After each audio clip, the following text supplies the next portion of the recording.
kisah umat-umat yang dimusnahkan. Untuk tidak memperpanjang waktu, berhubung Ustadz telah hadir bersama kita di sini, saya persilakan. Bismillahirrahmanirrahim. Assalamualaikum warahmatullahi wabarakatuh. Waalaikumsalam. Alhamdulillah. Alhamdulillahilladzi ja'ala jam'ana hadza jam'an mubarak, jam'an mardiyyan marhuma.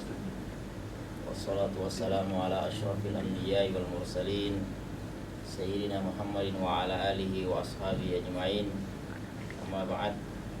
Subhanaka la ilma lana illa ma 'allamtana innaka antal alimul hakim. Subhanaka la fahma lana illa ma fahamtana innaka antal jawadul karim. Hasbunallahu wa ni'mal wakil, ni'mal maula wa ni'man nasir. Wa la haula wa la quwata illa billahil aliyil azim. Jemaah sekalian yang sama-sama berbahagia, alhamdulillah kita panjatkan puja dan syukur kehadirat Allah Subhanahu wa taala, karena pada kesempatan kali ini kita kembali bersua, dan mudah-mudahan kehadiran kita di tempat yang mulia ini merupakan sebuah indikasi bahwasanya iman masih bersemi di dalam hati kita masing-masing. Jemaah sekalian yang sama-sama berbahagia, Rasulullah Shallallahu Alaihi Wasallam ketika mengalami siksaan berat di Taif, karena sebelumnya berdakwah di Mekah 5 tahun, itu selama 5 tahun yang masuk Islam itu cuma 40 orang. Akhirnya beliau memutuskan untuk ekspansi ke daerah Taif, di daerah Mekah juga. Nah, justru di situ perlawanan sangat parah, jauh lebih parah dari penduduk Mekah ketika itu. Akhirnya karena malaikat Jibril nggak tega melihat Rasulullah SAW mengalami penderitaan sedemikian parah, akhirnya Jibril menawarkan, bagaimana kalau penduduk Taif ini kita musnahkan saja. Kata Rasulullah SAW, la tu'adzibuhum fa inna azabahu ajjalahu Allahu ila yaumil qiyamah. Jangan azab mereka, karena azab mereka akan diakhirkan sampai di akhir, kemudian nanti kelak insyaallah. Jadi salah satu keistimewaan umat Rasulullah SAW dibandingkan dengan umat-umat yang lain itu, karena umat-umat terdahulu kalau mengalami pembangkangan kepada Rasulnya, Nabinya, itu langsung dimusnahkan ya, ada yang langsung ditelan bumi, ada yang ditimpa banjir dan lain sebagainya. Beda dengan umatnya Muhammad SAW. Padahal kalau kita mau lihat, itu umatnya Muhammad sebenarnya jauh lebih parah ya, pembangkangan mereka, dosa yang mereka perbuat itu jauh lebih parah daripada umat-umat yang lain. Tapi justru kita umatnya Rasulullah SAW ditangguhkan ya, tidak sampai, mungkin ada azab tapi tidak sampai separah dengan umat-umat terdahulu. Nah, hadirin sekalian yang sama-sama berbahagia, insyaallah pada kesempatan kali ini kita akan mencoba mengkaji tentang umat-umat yang dimusnahkan ya, yang terdapat di dalam Al-Quran. Dalam firman Allah Subhanahu wa taala, Allah Subhanahu wa taala berfirman, "Alam ya'tihim naba'ul ladzina min qablihim qaumi Nuhin wa 'adin wa Thamuda wa qaumi Ibrahim wa ashab Madyan wal Ta'fikat atatsum rusuluhum bil bayinat fama kana Allah liyazlimahum walakin anfusahum yazlimun." Belumkah datang kepada mereka berita penting tentang orang-orang yang sebelum mereka, yaitu kaum Nuh, Ad, Samud, kaum Ibrahim, penduduk Madian, dan penduduk negeri-negeri yang telah dimusnahkan. Telah datang kepada mereka rasul-rasul dengan membawa keterangan yang nyata, maka Allah tidaklah sekali-kali menganiaya mereka, akan tetapi merekalah yang menganiaya diri mereka sendiri. Jadi insyaallah di sini ada beberapa contoh umat yang dimusnahkan oleh Allah Subhanahu wa taala. Namun sebelumnya yang perlu kita pahami bersama bahwasanya pada hakikatnya umat-umat yang dimusnahkan dalam Al-Quran ini itu rata-rata mempunyai tatanan sosial yang sangat kuat ya. punya kekuatan militer yang sangat kuat, begitu pula punya peradaban yang sangat tinggi. Nah, tapi justru karena peradaban yang sangat tinggi itu membuat mereka congkak dan angkuh. Dan bahkan nanti ada seperti Fir'aun itu sampai-sampai mengklaim dirinya sebagai Tuhan. Ana rabbukumul a'la, sayalah Tuhanmu yang paling tinggi. Baik, yang pertama ada banjir Nabi Nuh, ya. Ada banjir Nabi Nuh. Itu dalam Al-Qur'an disebutkan wasnail fulka bi'ayunina wa wahyuna wa la tuqatibni fil ladzina zalamu innahum mughraqun. Dan buatlah bahtera itu dengan pengawasan dan petunjuk wahyu kami, dan janganlah kamu bicarakan dengan aku tentang orang-orang zalim itu, sesungguhnya mereka itu akan ditenggelamkan.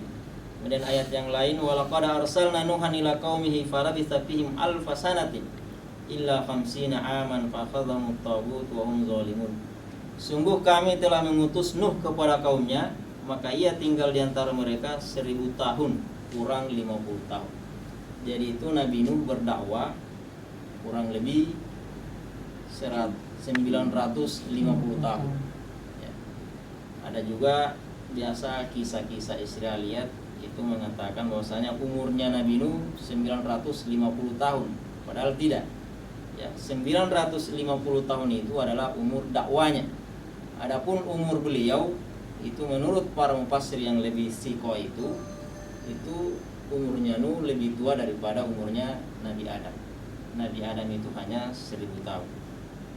Nah, dari 950 tahun ini, itu kalau menurut Ibnu Katsir dalam kitabnya itu, tafsirnya mengatakan itu yang beriman hanya 80 orang. Coba bayangkan, 80 orang 950 tahun. Makanya nanti jangan heran kalau Nabi Nuh akhirnya putus asa.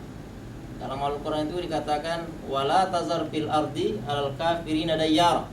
Ya Allah, jangan sisakan lagi di atas muka bumi ini orang-orang kafir. Itu saking jengkelnya Nabi Nuh melihat kaumnya. Kemudian kalau menurut Imam At-Tabari, ini ada dua mufassir. Kalau Ibnu Katsir itu terkenal dengan keunggulan rawinya, karena dia menafsirkan Al-Quran dengan Al-Quran atau Al-Quran dengan hadis. Sementara At-Tabari, beliau juga disebut sebagai bapaknya para mufassir, ya. Biasa disebut tafsir At-Tabari. Keunggulan beliau karena riwayatnya biasanya, kisah-kisah yang diriwayatkan itu lebih siko sedikit. Nah, kalau menurut At-Tabari, itu yang beriman dari 950 tahun itu, yang beriman kepada Nabi Nuh hanya 13 orang, ya, 13 orang. Nabi Nuh beserta dengan 3 anaknya yang bernama Sam, ada Ham, ada Yafis, beserta 3 istrinya, jadi 7. Kemudian 6 lainnya itu adalah penduduk biasa, jadi cuma 13 orang. Itu versinya Imam At-Tabari. Jadi memang kata Nabi Nuh dalam surah Nuh itu di juz 29, inni da'autu qaumi lailan wa nahara wa lam yazidhum illa firara. Ya Allah, saya siang dan malam 24 jam mendakwahi mereka, menceramahi mereka, tapi tidak ada yang mau mendekati saya. Justru mereka semakin membangkang dan menjauh dari saya. Nah, dan dalam ayat yang lain Allah juga menyebutkan daraballahu mathalan lil ladzina kafaru imra'ata lutin wa nuhin. Di sini juga kita bisa mengambil pelajaran bahwasanya bersuamikan seorang rasul itu kan Nabi Nuh termasuk ulul azmi, ya. Ulul azmi itu ada 5, ada Nabi Nuh, Nabi Ibrahim, Nabi Musa, Nabi Isa, dan Muhammad sallallahu alaihi wasallam. Dan bersuamikan seorang rasul ulul azmi itu istrinya ternyata juga kafir, tidak beriman kepada Nabi. Jadi tidak ada jaminan bersuamikan seorang nabi, rasul, seorang ustadz itu bisa beriman kepada Allah Subhanahu wa taala. Disinilah yang namanya hidayah, ya. Makanya kalau ada kasus yang sering kita dengar seperti Abu Thalib, pamannya Rasulullah sallallahu alaihi wasallam, itu tidak seberapa sebenarnya kalau mau dibandingkan istrinya yang ratusan tahun menemani si Nabi Nuh ini justru tidak beriman. Justru menurut konteks Al-Quran itu, istri Nabi Nuh ini justru berbalik menuding Nabi Nuh ini sebagai tukang sihir. Nauzubillah min dzalik. Makanya dalam Al-Qur'an itu dibahasakan bahwasanya istrinya juga ikut hanyut dalam banjir bandang itu. Kemudian ada juga anaknya itu, ya, karena anaknya ada beberapa orang. Jadi yang hanya beriman kepada bapaknya itu cuma 3 orang tadi. Ada Sam, ada Ham, dan ada Yafis. Yang lainnya bersama dengan ibunya membelot dari Nabi Nuh. Adapun bentuk-bentuk pengingkaran umat Nabi Nuh, yang pertama menolak ajaran Nabi Nuh dan mempersekutukan Allah Subhanahu wa taala. Ini tabiat dakwah ya. Hampir semua nabi dan rasul itu pasti mendakwakan yang namanya tauhid ya, pasti namanya mendakwakan tauhid. Kemudian pembangkangan yang kedua menuduh bahwasanya Nabi Nuh telah berusaha untuk menunjukkan superioritasnya atas masyarakat lingkungannya. Nah, mereka menuduh bahwasanya Nabi Nuh itu mengklaim sebagai rasul dan nabi hanya karena ingin dianggap sebagai tokoh masyarakat. Ini persis seperti ketika Abu Jahal itu menawarkan kepada Muhammad SAW, "Wahai Muhammad, kamu ini maunya apa sih? Kalau mau pangkat, kami akan menjadikan kamu sebagai pemimpin kami. Kalau kamu ingin beristri, kami akan pilihkan wanita tercantik di tanah Arab. Kalau kamu ingin harta, kami akan kasih semua harta kami." Tapi itu bukan keinginan Rasulullah SAW. Dan Nabi Nuh juga tidak seperti itu, karena memang dakwanya murni untuk ilallah subhanahu wa ta'ala. Kemudian pengingkaran selanjutnya yaitu menuduh Nabi Nuh mencari keuntungan pribadi seperti status sosial, kepemimpinan, dan kekayaan. Jadi ini ya, jadi pelajaran yang bisa kita ambil dari Nabi Nuh ini bahwasanya meskipun bersuamikan seorang rasul ya, punya bapak seorang rasul, itu tidak ada jaminan dari Allah Subhanahu wa taala ya. Kata Allah Subhanahu wa taala itu, Allah juga pernah menegur Rasulullah sallallahu alaihi wasallam karena dengan lancang ingin mendoakan Abi Thalib ini masuk surga. Akhirnya kata Allah Subhanahu wa taala, "Innaka la tahdi man ahbabta wa innallaha yahdi may yasha."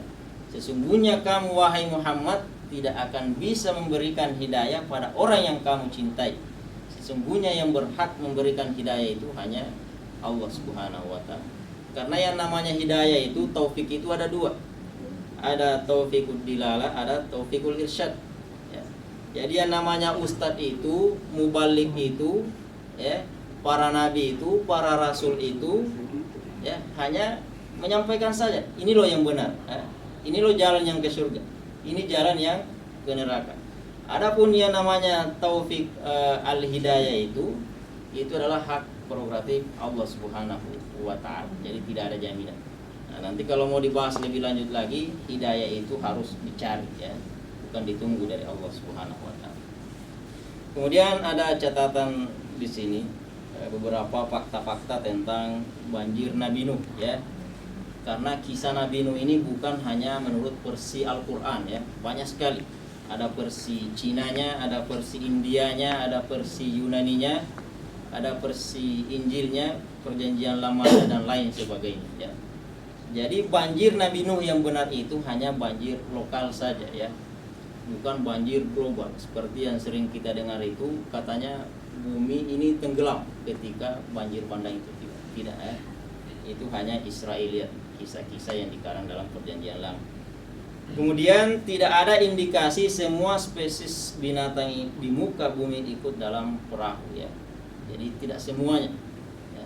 Karena menurut Harun Yahya dalam bukunya itu, mustahil hewan-hewan seperti kanguru itu bisa diangkut juga ke atas perahunya Nabi Nuh, atau mustahil semua serangga-serangga semut itu bisa dinaikkan di atas. Karena tidak mungkin katanya hewan-hewan buas itu bisa berkumpul dengan hewan-hewan kecil yang lain. Jadi itu mustahil. Jadi menurut penelitian Harun Yahya, tidak semua spesies binatang itu. Karena yang namanya banjir bandang di kaumnya Nabi Nuh itu nanti ada di bawah sini. Itu lebarnya hanya 160 km, panjangnya 600 km. Itu hanya meliputi 4 kota. Ini kalau bahasa Arab klasiknya itu ada Ur, ada Eres, Surufak, dan Kis ya, semuanya masuk dalam daratan Mesopotamia. Jadi ini yang pertama ya, tentang kisah Nabi Nuh. Kemudian selanjutnya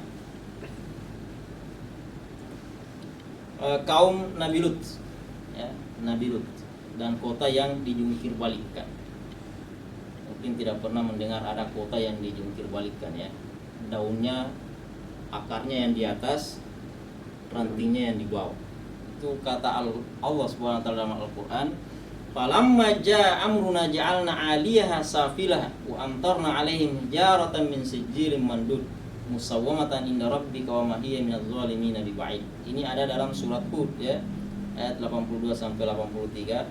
Tatkala datang azab kami jadikan negeri kaum Lut itu yang di atas ke bawah ya, yang di atas ke bawah, dan kami hujani mereka dengan batu belerang, tanah yang terbakar secara bertubi-tubi yang diberi tanda oleh Tuhan, dan siksaan itu jauh dari orang-orang yang zalim.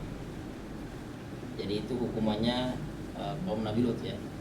Itu nanti ada juga fakta-fakta ilmiah itu mengatakan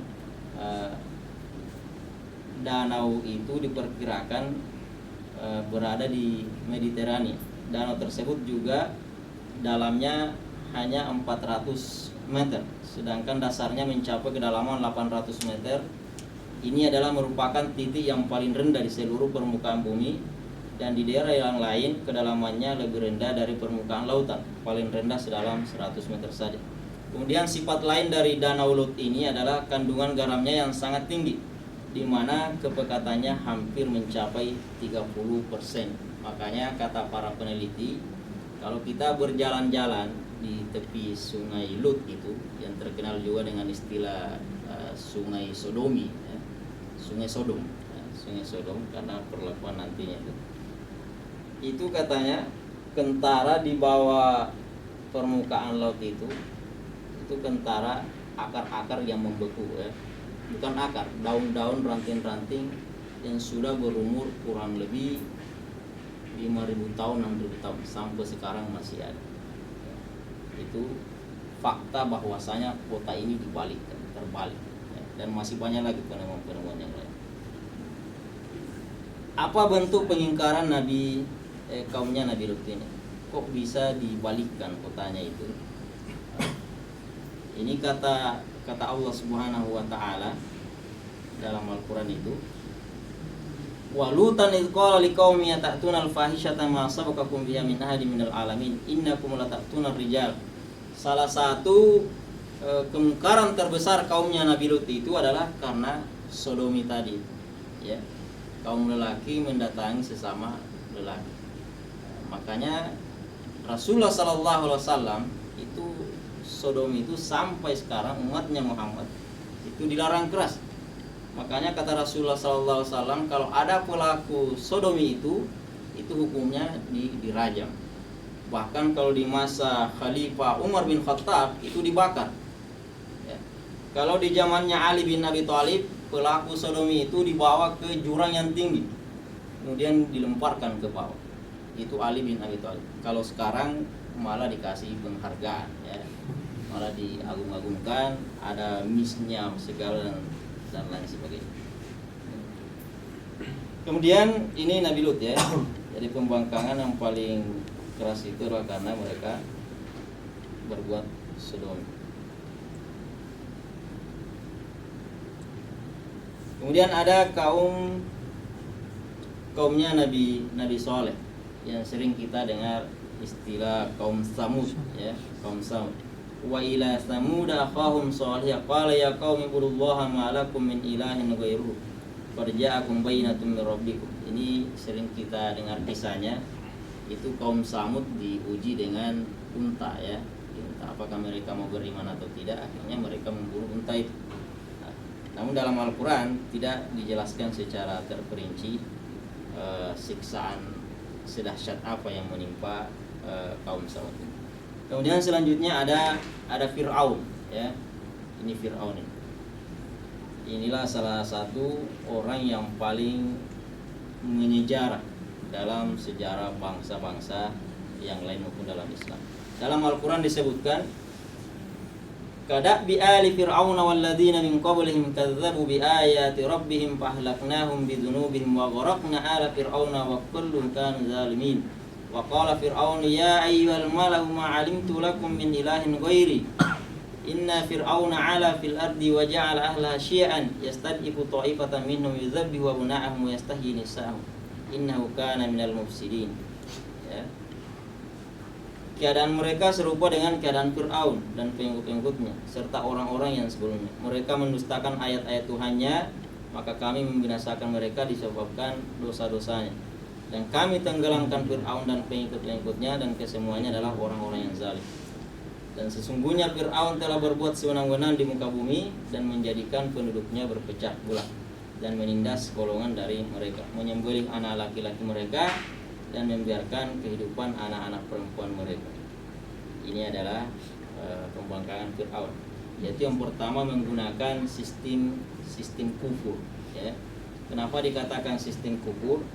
Karena hampir semua keputusan Fir'aun itu harus konsultasi dulu kepada paranormal, pada dukun. Dan ini sangat bertentangan dengan akidah tauhid. Kemudian pengingkaran yang kedua, congkak dan angkuh dengan kebanggaan diri, mengesampingkan dan mengutuk. Nah, itu tadi dalam ayat Al-Quran. Itu kenapa mereka menyembelih anak laki-laki dan membiarkan anak perempuan. Itu dalam tafsir Al-Qurtubi dijelaskan bahwasanya itu wanti-wanti dari Fir'aun, takutnya nanti lahir dari Bani Israel yang akan menggantikan posisinya. Dan memang ternyata terbukti. Dan yang menggantikannya itu justru dari dalam rumahnya sendiri, yaitu Musa alaihissalam. Kemudian yang paling besar pengingkaran beliau yaitu menganggap diri sebagai Tuhan. Itu dalam Al-Quran diabadikan, ana rabbukumul a'la, sayalah Tuhanmu yang paling tinggi. Itulah makanya dalam ayat Al-Quran yang lain itu dijelaskan bahwasanya kami akan mengabadikan mayatnya Fir'aun itu, ya, Ramses keempat atau 2 itu, ya. Kami akan mengabadikan mayatnya supaya menjadi peringatan pelajaran bagi umat-umat selanjutnya. Namun menurut ensiklopedia Islam itu mayat Fir'aun sendiri ditemukan kurang lebih akhir abad 19 yang lalu. Itu ditemukan di runtuhan piramid. Dan kalau mau lihat jasadnya ada di Mesir sekarang, diawetkan. Kemudian selanjutnya ada kaum Saba, ya. Kaum Saba. Ini kaum Saba tidak sezaman dengan Ratu Balkis, ya, yang dari Saba itu. Jadi kaum Saba itu lebih duluan dari Ratu Balkis. Nah, kaum Saba ini ditimpa dengan banjir arim, ya. Mungkin bisa dilihat kisahnya di Quran surah As-Saba ayat 15-16. Laqad kana li sab'in fi maskanihim ayat jannatani an yamini wa shimal kulu min rizqi rabbikum washkuru lahu baldatun thayyibatun wa rabbun ghafur. Sungguh kami kaum Saba ada tanda kekuasaan di tempat kediaman mereka, yaitu 2 buah kebun di sebelah kanan dan kiri. Makanlah olehmu dari rezeki itu dan bersyukurlah kepadanya. Adalah negeri yang baik dan adalah Tuhan yang Maha Pengampun. Tetapi mereka berpaling, maka kami datangkan kepada mereka banjir yang besar dan kami ganti kedua kebun mereka dengan 2 kebun yang ditumbuhi dengan berbuah. Dan ini juga tidak terlalu dirinci secaranya. Kemudian yang terakhir ada Bani Israel, ya. Ini Bani Israel ini berapa kali dijungkir balikan sebenarnya, berapa kali dimusnahkan, ya. Bahkan dalam Al-Quran itu faqulna lahum kunu qiradatan khasi'in, ya. Spesies Israel ini bahkan pernah berubah jadi kera, ya, jadi monyet. Inilah umat yang paling, makanya dalam Al-Quran itu juga dalam surah Al-Fatihah, ghairil maghdubi alaihim waladdallin. Siapa yang dimaksud al-maghdub di situ? Umat yang dibenci, yaitu umat Bani Israel ini, ya, Bani Israel. Dan banyak sekali pembangkangannya, ya. Sebenarnya Israel itu nanti mereka membangkang pas di zamannya Nabi Musa. Jadi Israel itu sendiri adalah Nabi Yakub, ya.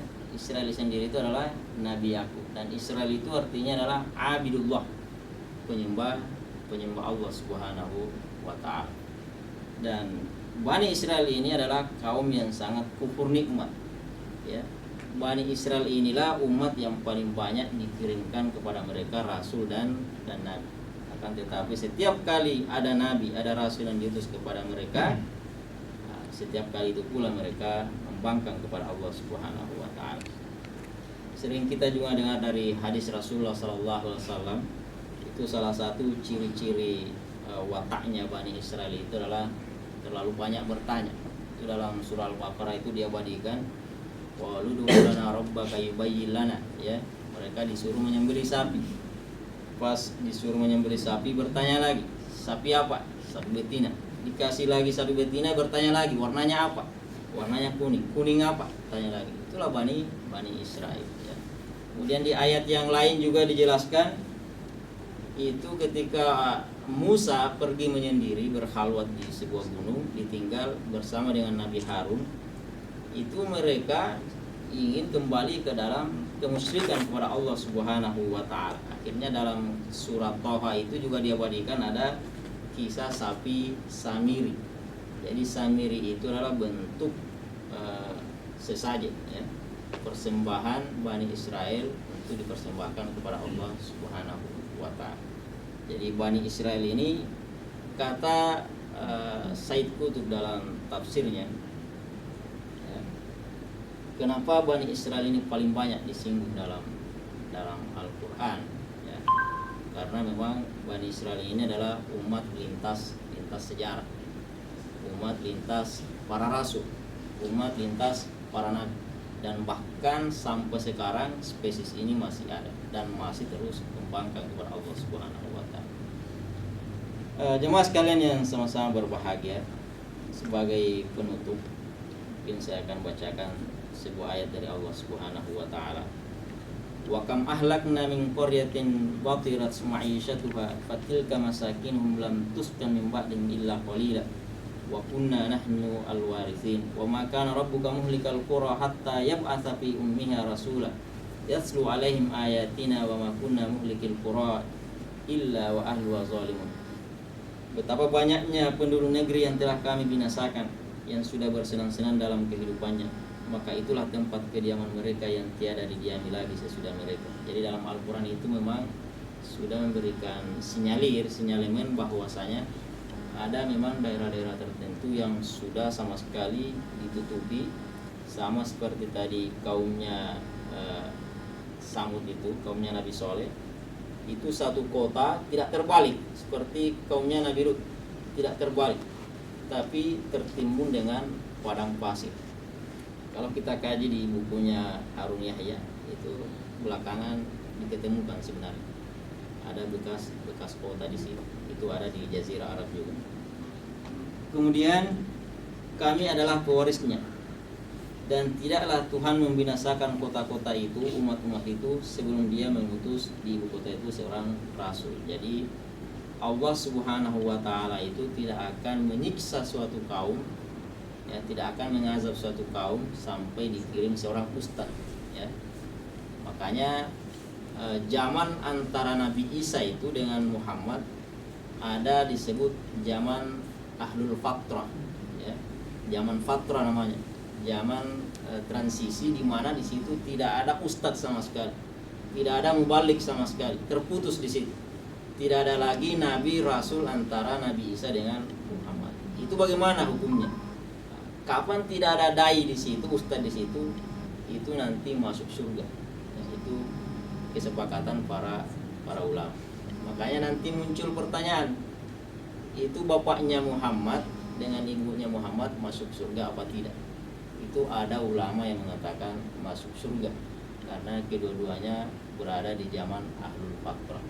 Meskipun sebenarnya ketika mereka hidup, ketika itu banyak kemusyrikan yang terjadi. Nah, jadi nanti ada pengecualian, hidup di zaman kemusyrikan tapi tidak pernah berbuat kemusyrikan seperti penduduk-penduduk yang lain.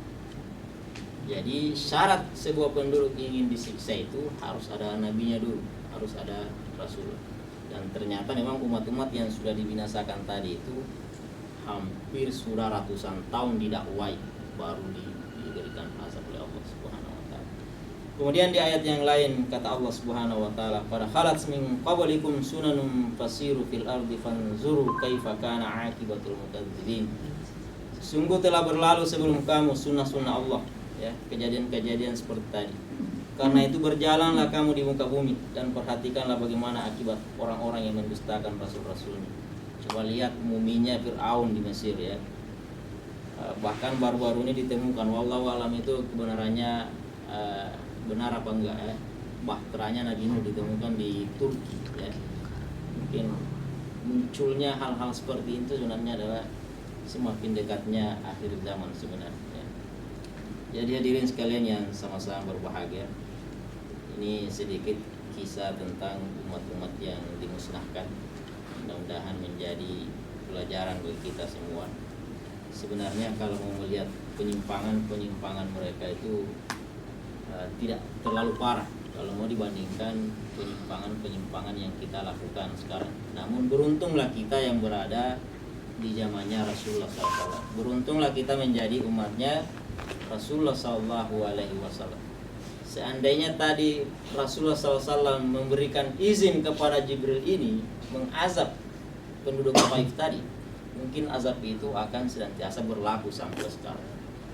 Betapa banyaknya mungkin kota-kota yang mungkin Batam yang urutan kedua seandainya berlaku pemusnahan massal ini, Indonesia mungkin memang secara mayoritas itu umat Islam, tapi untuk penyimpangannya juga jauh lebih parah. Makanya kata Allah Subhanahu wa taala, "Wattaqu fitnatan la tusibanna alladzina zalamu minkum khassa." Takutlah fitnahnya Allah, azabnya Allah, di mana dia tidak timpakan hanya segelintir orang yang berbuat maksiat saja, tapi hampir semua diratakan. Coba lihat peristiwa tsunami di Aceh beberapa tahun yang lalu. Siapa yang menyaksikan kualitas imannya masyarakat Aceh? Justru mungkin satu-satunya provinsi yang ingin syariat Islam secara kafah itu Aceh, tapi justru mereka lah yang mengalami sejarah tsunami. Dan ada hikmahnya mungkin, ya. Mungkin Allah Subhanahu wa taala ingin mempercepat mereka supaya tidak lebih banyak dosanya. Mungkin kita ditangguhkan di Batam ini, ya. Enggak tahu, ya. Mungkin diakhirkan atau mungkin masih diberikan kesempatan untuk bertobat kepada Allah Subhanahu wa taala. Mungkin ini saja pengantar dari saya. Jadi kurang mohon dimaafkan. Assalamualaikum. Baik, kepada teman-teman majelis taklim yang dirahmati Allah, kita buka sesi diskusi. Ada yang ingin bertanya mengenai yang kita bahas tadi atau di luar pembahasan mungkin bisa diajukan.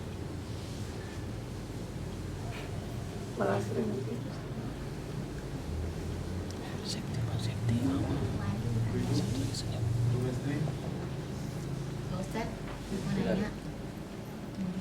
Saya kalau anak umurnya kembali, kalau dia nggak sholat itu diingatkan dengan satu kali dengan perkataan sampai jika dia tidak sholat juga dengan cara memukul tapi tidak kuat, ya Pak. Tapi ini kejadian bukan anak, Pak. Contohnya gini, Pak. Gara-gara kayak suami istri gitu, Pak, ya. Disuruh sholat, itu anak ya Pak, diingatin apa? Sampai gara-gara sholat, tak mau sholat, gara-gara itu berantem. Apa? Iya, maksudnya apa yang dilakukan di saat ini gini? Kalau anak tadi kan dia enggak, jadi kalau suami kan katanya durhaka istri sama suami. Apa itu gara-gara itu sering berantem?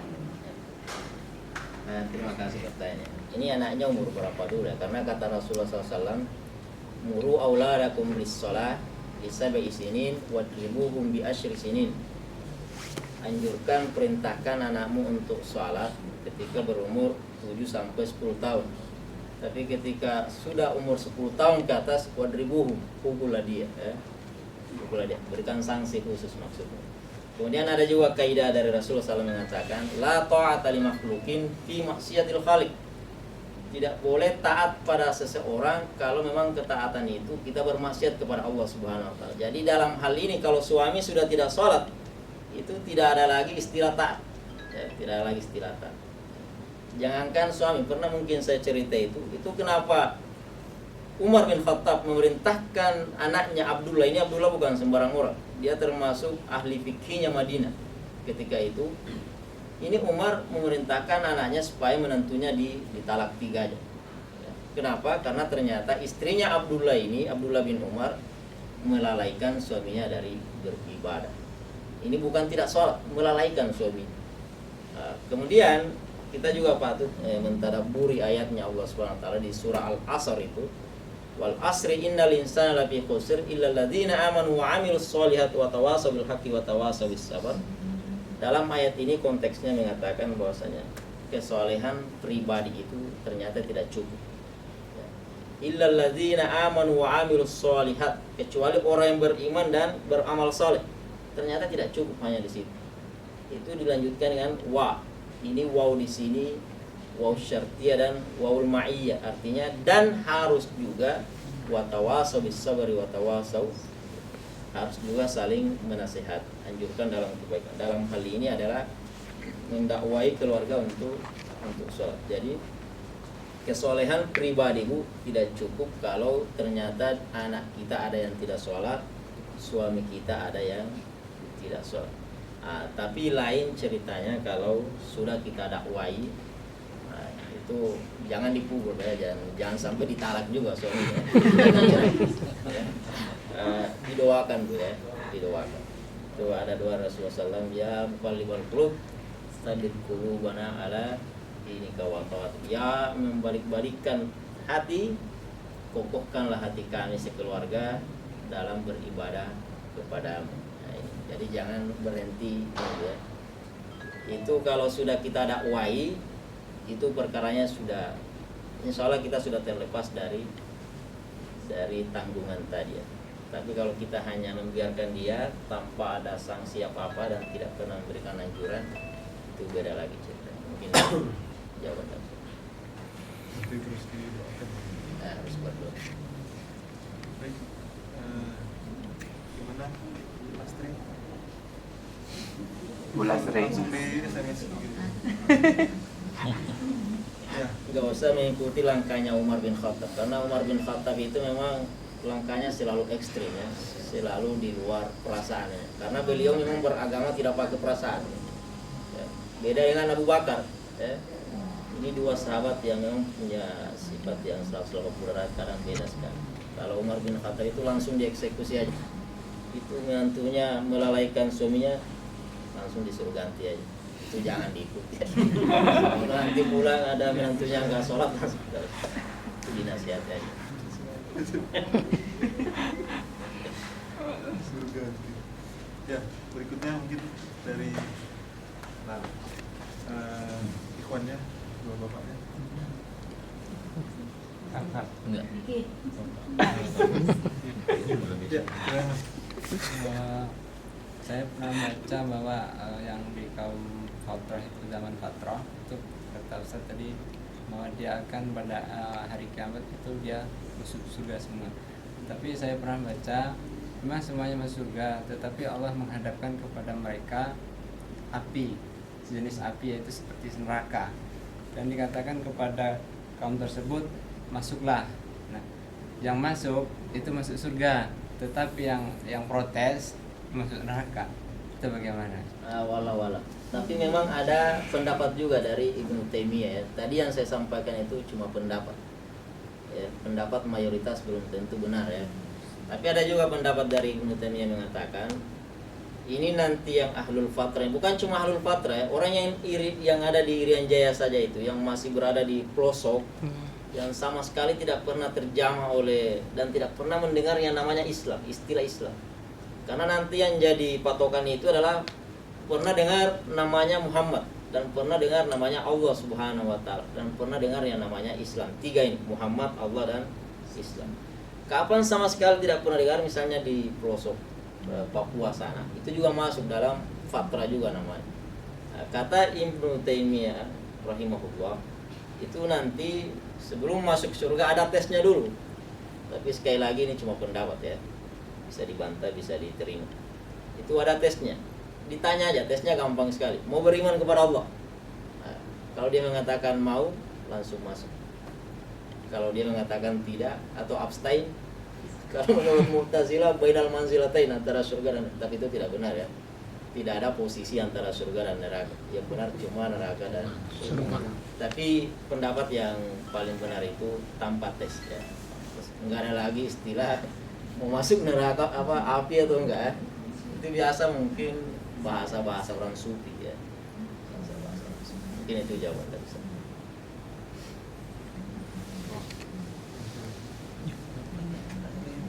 Kita masih punya waktu ya. Untuk orang-orang yang misalkan nanti di kiamat besar masuk neraka, apakah itu ada pendapat yang apakah mereka kekal selama di dalam neraka, atau contoh umat Nabi Muhammad apakah akan ada pengampunan? Terima kasih. Sebenarnya ada kabar gembira ya. Ada sebuah hadis. Hadis ini sempat disembunyikan selama 20 tahun. Mungkin baru dengar ya. Itu periwayatnya Abu Musa al-Asy'ari. Pernah dengar Abu Musa al-Asy'ari? Itu hadis ini kalau nggak salah 20 tahun kemudian setelah wafatnya Rasulullah baru dia publikasikan. Apa isi hadis itu? Katanya yang penting orang itu pernah mengatakan asyhadu an la ilaha illallah wa asyhadu anna muhammadar rasulullah, sudah berhak masuk surga. Nah, makanya kenapa dia sembunyikan? Takutnya dia hanya memegang hadis ini, tidak mau lagi sholat, tidak mau lagi zakat. Karena nanti ada juga pendapatnya orang-orang tasawuf, orang sufi. Kita ini masuk surga dengan amal atau dengan rahmatnya Allah. Iya kan? Nanti kalau kita baca kisahnya Rabiatul Adawiyah itu, wah itu lagi ekstrim dia. Ya. Saya lebih memilih nerakanya Allah tapi itu rahmatnya Allah daripada surganya Allah tapi bencinya Allah. Ini masuk akal apa enggak ya? Yang jelas matematikanya itu kita mendapatkan rahmatnya Allah karena kita beramal. Gak mungkin dapat rahmatnya Allah kalau kita tinggalkan sholat. Tapi itu tadi kunci pertamanya, yang penting kita sudah mengatakan asyhadu an la ilaha illallah, itu sudah berhak masuk surga. Tapi kapan dulu ya? Kalau kita bahas di ilmu tauhid itu ada bab syafaat, di situ diterangkan ada orang yang berhak masuk surga tapi kemudian ditarik masuk dalam neraka, dan dalam neraka ini abadan selamanya. Ada orang yang sudah berhak masuk dalam neraka tapi ada amalan-amalan tertentu nanti kemudian diberikan syafaat oleh Muhammad SAW masuk dalam surga abadan selamanya. Tapi tidak ada yang sementara di surga baru ke neraka dulu. Yang ada itu sementara di neraka baru ke surga. Tapi dua-duanya kekal ya, kekal di surga. Ada yang kekal di neraka, ada yang kekal di surga. Tapi insya Allah semua umatnya Nabi Muhammad, semua umat Islam itu yang pernah bersyahadat, tidak ada yang kekal di dalam syahadat aja. Makanya itu permasalahannya Abu Thalib, pamannya Rasulullah, permasalahan syahadat aja sebenarnya. Ucapkan asyhadu an la ilaha illallah, tapi itu bukan perkara yang mudah sekali. Perkara yang sangat susah. Ketika kita sakarat ingin mentalkin seseorang mengatakan asyhadu, itu bukan lagi perkara antara kemauan atau tidak, itu perkara Allah dengan hamba itu. Makanya cukup hanya mengatakan asyhadu an la Rasulullah. Makanya di situ Rasulullah ditegur oleh Allah, innaka lan tahdi man ahbab, kamu tidak akan bisa memberikan hidayah pada orang yang kamu cinta. Jadi surga itu sebenarnya gampang sekali, apalagi wanita. Itu kata Rasulullah, yang penting wanita itu sudah salat 5 waktu, puasa, taat sama suaminya, sudah. Itu enggak masuk neraka lagi, pasti sudah isi surga. Itu mungkin jawaban dari saya. Berarti ada pengecualian juga ya Pak Ustaz, kalau seandainya dia pernah masuk Islam kan mengucapkan kalimat syahadat, kemudian sering waktu tiba-tiba dia berubah kembali ke agama. Kemudian mengenai dosa-dosa kecil itu, dosa kecil itu tidak ada masalah sebenarnya. Itu ada jaminan dalam Al-Quran, itu bisa dihapuskan. Tapi ada juga redaksi hadisnya Rasulullah SAW, dosa kecil kalau kita lakukan karena atas dasar pengingkaran, kita anggap sepele dosa itu bisa jadi dosa besar. atau tidak ada pengingkaran tapi senantiasa kita lakukan tiap hari misalnya dosa kecil, nah, itu bisa jadi dosa besar. Tapi dosa kecil misalnya jabat tangan dengan wanita ya, atau apalah dosa kecil ya, kencing berdiri di tengah jalan tidak itu bisa tidak masuk neraka Pak. Itu bisa tidak masuk neraka, itu bisa dimaafkan hanya dengan 1 rakaat misalnya salat witir atau 2 rakaat sebelum salat subuh, itu kan bisa menggugurkan semua dosa-dosa. Sering kita dengar kan, antara salat Jumat dengan Jumat selanjutnya itu bisa menghapus semua dosa. Dosa apa? Dosa-dosa kecil, bukan dosa besar ya, dosa kecil aja. Kalau dosa besar itu harus dicuci dulu neraka. Jadi mungkin berikutnya menjelaskan tanyanya, jika dia sudah sadar kemudian dia kembali murtad. Beda lagi ceritanya. Kalau sudah syahadat asyhadu alla ilaha illallah wa asyhadu anna muhammadar rasulullah, kemudian dia kembali murtad, itu jauh lebih parah dari orang yang tidak pernah syahadat sama sekali. Dan ini orang seperti ini sebenarnya di samping di akhirat juga di dunia itu wajib dihukum gantung. Apalagi nanti kalau di akhirat, termasuk dosa besar itu. Sabul mubiqat, 7 dosa besar itu adalah salah satunya murtad. Sekarang kan gampang sekali masuk Islam, masuk bolak-balik tergantung suaminya biasanya. Apalagi artis saya lihat. Yang 7 itu bisa diberitahu kan? Yang 7 itu. Yang 7 itu saya lupa ingat. Yang pertama itu ada musyrik, syirik ini ya. Ini syirik paling besar. Kemudian murtad, kemudian sihir, durhaka pada orang tua, kemudian lari dari medan perang, kemudian zina masuk juga kalau nggak salah, kemudian minum khamar, membunuh juga ya, membunuh. Redaksinya kadang ada 7, kadang ada 9 ya, jadi nanti perlu dijadi pembahasan lagi.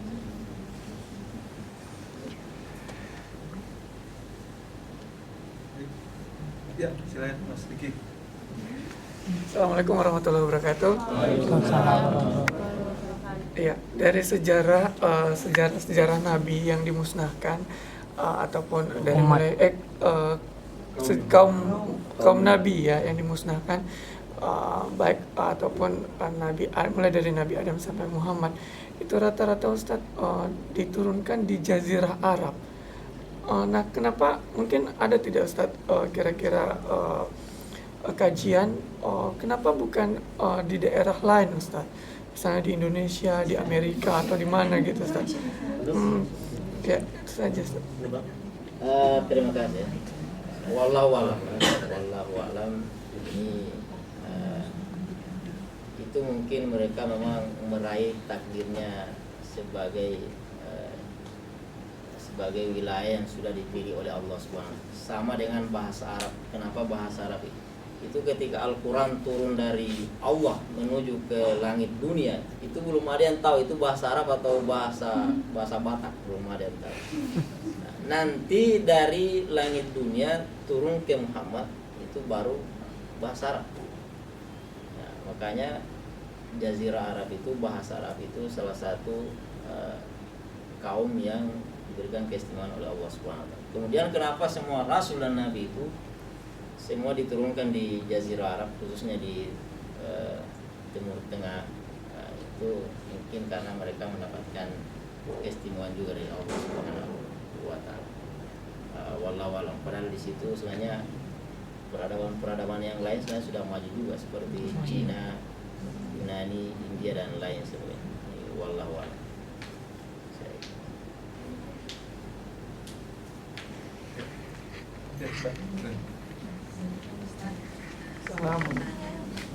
Terkait dengan masalah hidayah, bahwa hidayah itu harus kita cari. Apa yang harus kita lakukan untuk meraih hidayah? Kiat-kiat atau hal-hal apa yang harus kita buat? Ustaz, terima kasih. Terima kasih pertanyaannya. Ada doa yang diajar kalau Rasulullah itu, Allahumma inna nas'alukal huda. Ya, jadi hal yang paling pertama itu adalah harus minta, berdoa. Allahumma inna nas'alukal huda. Ya Allah, kami minta kepadamu hidayah. Hidayah di sini bukan hidayah ceramah ya, tapi hidayah langsung dari Allah. Itulah yang disebut taufik. Sebenarnya untuk mencari hidayah ini ada dua sebenarnya. Ada yang harus kita kerjakan, kemudian ada yang harus kita hindari. Ya. Itu sebenarnya untuk mencari hidayah itu ada semua dalam unsur-unsur ketakwaan itu, dalam iman itu ya. Itu kan iman ada 73. Nah, tapi untuk lebih ringkasnya, simpelnya aja, itu yang pertama harus sering mengikuti majelis taklim seperti ini, sering berjumpa dengan orang-orang soleh, baca Al-Quran, rajin bersedekah dan lain sebagainya. Pokoknya semua amalan-amalan yang dianjurkan. Kemudian harus ada yang dihindari juga, Bu ya. Karena meskipun makanya ada ayat Allah itu mengatakan al-iman yazid wa yanqus, iman itu kadang tambah kadang naik. Bisa jadi di pagi hari beriman, sore hari kembali kafir. Karena di satu sisi dia sholat, ya, sholat 5 waktu, tapi kalau kembali ke kandangnya, ke habitatnya, kembali lagi musyrik, ya kan? Bisa jadi kalau di musola ini alim semua, tapi pas kembali ke kantor masing-masing, gosip jalan lagi ya. Itu contoh ya, contoh. Jadi ada juga yang harus dihindari, Bu ya. Jadi hindari tempat-tempat yang kira-kira membuang-buang waktu, ya. Tadi waktu membuang-buang waktu. Kemudian seperti nonton televisi yang tidak ada manfaatnya. Itu kalau mau dipraktekkan susah sekali, Pak. Ya. Nonton televisi siapa yang tahan tidak nonton televisi. Tapi kalau kita lihat perjalanan para itu Hamas, ya. Hamas itu kenapa satu tentara Hamas bisa sebanding dengan 1000 tentara Israel, ya. Karena itu puasanya bukan sekedar puasa menahan makan, tapi semua syahwatnya itu bukan berarti syahwat untuk menikah dia tinggalkan juga, enggak ya. Tapi televisi ditalak 3 ya. Internet itu kalau bukan hal, makanya pernah dengar anekdot nggak? Itu Mui ketika mengkoreksi majalah Playboy itu sekali buka ini sekali astagfirullah, itu mungkin salah satu contoh paling sederhana. Itu menghindari hal-hal yang syubhat, ya, hal-hal. Jadi sekuat mungkin untuk menghindari hal-hal yang menjerumuskan ke dalam kemaksiatan itu. Jadi televisi, internet, kecuali hal-hal yang positif. Kemudian konser-konser, sekarang kan konser band lebih banyak daripada konser dakwah. Kalau seperti ini sepi sekali, tapi kalau ada misalnya Gigi di Engku Putri itu penuh, ya. Itu kan salah satu faktor yang menjauhkan kita dari hidayah. Jangan kira, Bu ya, jangan kira kita itu sholat 5 waktu itu hidayah sudah turun secara ini. Tidak ada jaminan itu. Makanya kata Allah itu inna sholata tanha 'anil fahsya'i wal munkar. Sholat itu mencegah perbuatan yang keji dan munkar. Itu sholat yang bagaimana dulu? Kalau ada orang sholat tapi masih korupsi, itu berarti sholatnya dipertanyakan. Berarti hidayah ini dipertanyakan di sini ya. Oke, itu jawaban saya.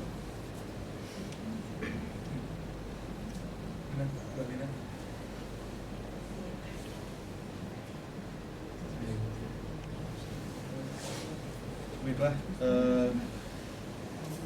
insya Allah kajian mengenai Mutiara Al-Hikmah ini akan kita lanjutkan di Rabu berikutnya. Mudah-mudahan apa yang kita diskusikan bersama disampaikan oleh Ustadz dapat menambah wawasan keislaman kita dan yang paling penting menambah semangat kita untuk beribadah di bulan suci Ramadan.